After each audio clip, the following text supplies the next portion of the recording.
MQM کے ساتھ اپنے جو بھی ان کی شکوے ہیں وہ دور کر کے ان کو بھی ساتھ لے کے آنا ہے، اور پھر ایک فیصلہ کن جو میں سمجھتا ہوں جنگ ہے وفاق میں، جو کہ بہت بڑے بڑے دعوے کرتے رہے ہیں، بلاول زرداری صاحب، آصف زرداری صاحب، شہباز شریف صاحب، مریم نواز صاحبہ، یہ سب پوری کی پوری اپوزیشن. میں ابھی ایک نجی چینل پہ تھا، وہاں بڑی زبردست بات کی امین الحق صاحب نے. انہوں نے یہی کہا کہ اپوزیشن کی طرف دیکھتے ہیں تو ڈر لگتا ہے کہ وہاں جو 10-11 جماعتوں کا ایک اچار ہے، جو پورا ایک مربع بنا ہوا ہے، وہاں وہ کس طرح حکومت چلائیں گے، کس طرح فیصلے کیے جائیں گے. صدر کوئی ہوگا، پرائم منسٹر کوئی ہوگا، اسپیکر کوئی ہوگا، پھر وہ جو نچلے معاملات ہیں فیصلے ہی نہیں ہو سکیں گے.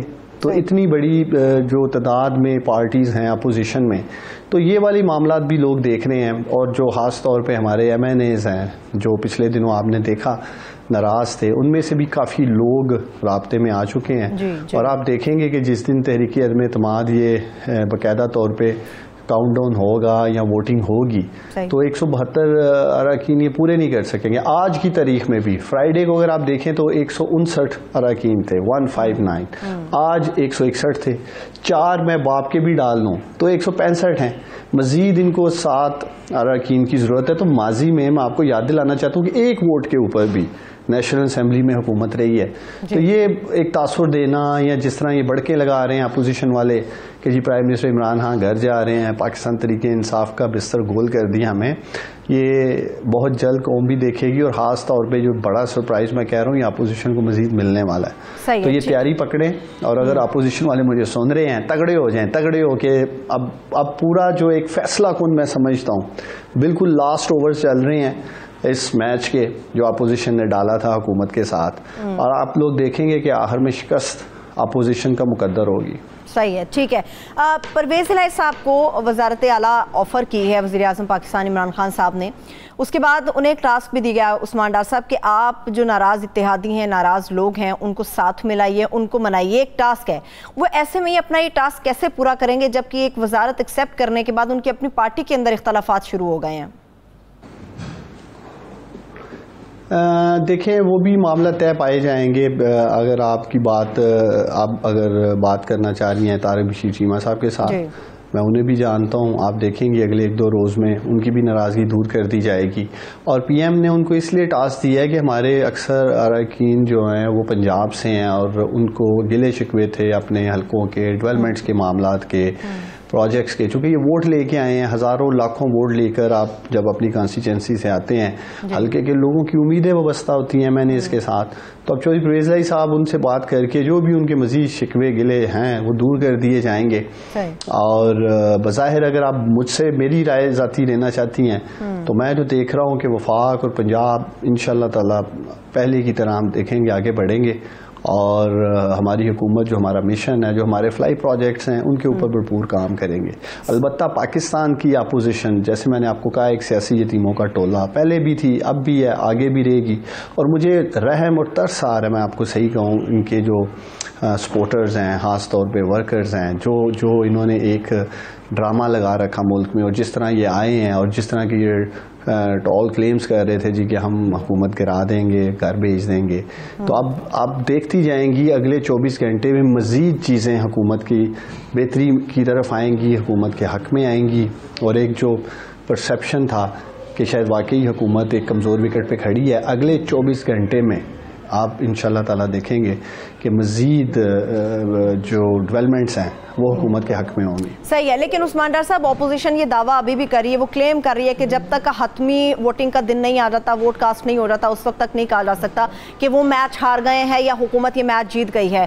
باوجود اس کے کہ اپوزیشن کا نمبر بڑھ گیا ہے، بیپ کے کچھ لوگوں کو انہوں نے اپنے ساتھ ملا لیا، اس کے باوجود بھی آپ کو اپوزیشن کی جماعتوں کے اوپر ترس آ رہا ہے؟